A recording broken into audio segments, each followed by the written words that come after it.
Hey class, just wanted to provide a few quick tutorials on how to just get started on Fusion and to get your settings all the way that you need to. So just want to let you know that when you first open it up, you'll get to the browser, and if you wanted to change the units, like in the Sketchplane Cube, you could actually click on Documents here and go to Change Active Units. Another window pops up on the side over here. You'll notice that happens a lot actually when you click on options, that there'll be further options here, and you just click on inch and you press OK.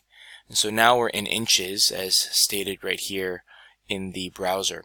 So for the Sketchplane Cube, you're going to need to draw sketches and then extrude them. I know some of you have found different ways of making tools and just creating boxes and cylinders and things like that, but it's probably better that this time to use the sketch tool.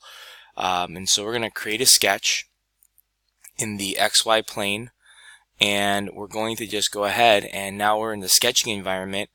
We're going to create a rectangle, and I like to use the center rectangle because it's a little easier. Once you select that tool, you'll see that it's looking for a place to drop the center of that square. So we're going to drop it here. It's actually a rectangle tool, but remember, a rectangle with 4 equal sides is a square. So we're going to just type in 2 and tab 2 and press enter, and notice how when I do that, it's locked in. This side is 2 inches and the bottom side is 2 inches. When I'm finished with my sketch, I press finish sketch, and then I go to the extrude button, and this side, this panel just highlights blue, and there's an arrow that shows up. Now I could have also, if I go back, I could also finish the sketch, and then I could click on this face and then press extrude, and it does the same thing. And I'm going to just press 2 for 2 inches, press enter, and there is my cube. Now you'll see that I like to press the home button just to kind of get the object squared in the middle, and that's helpful to do using the view cube over here. The next thing I got to do is put the circle on top, so I'm going to then highlight the surface I want to draw. I got to draw another sketch, so I'm going to draw a sketch on the top, and I'm going to draw a circle because that's the hole, right? So we're going to put a circle on top that is a 1-inch circle, press enter, and then finish the sketch here. And now you'll see that there's an outside border of the circle and an inside the actual circle. So I'm going to select the circle, and I'm going to go back and extrude, and going up is positive and I have to go down, so I'm going to press negative 0.5 inches and press enter, and you'll notice that that then cuts away a nice little hole there for you at the top. I'm going to press that home button to get me back centered.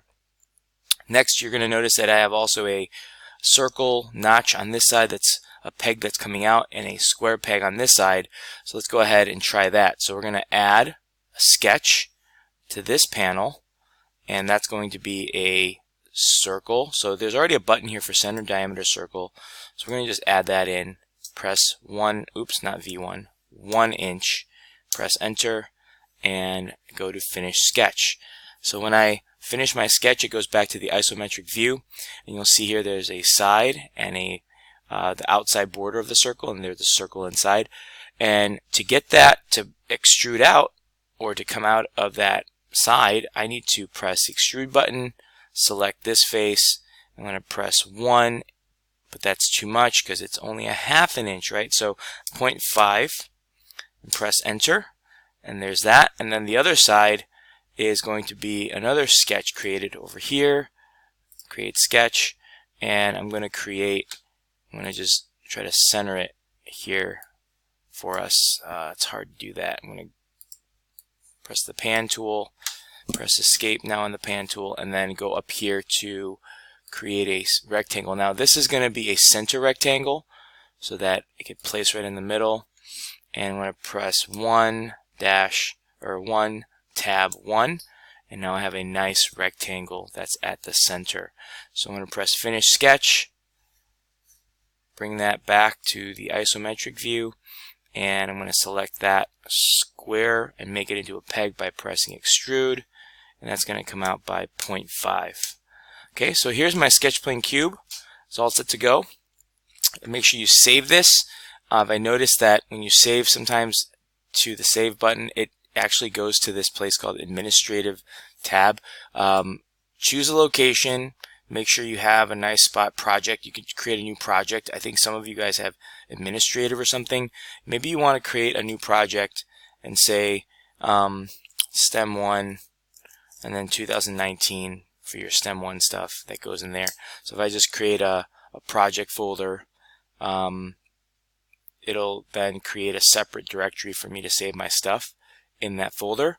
And then I'm going to title this as Mr. Yan underscore SPC underscore, and then block, whichever block you are. Let's say you're block C. And then you go ahead and save it under block C. Now it's still creating my project folder here. I don't know why it's taking so long, but I'm just going to press save and see what happens. And it's not doing it. So anyway, you want to create, oh there it is. You want to create that STEM folder and then press save, and then you're ready to go.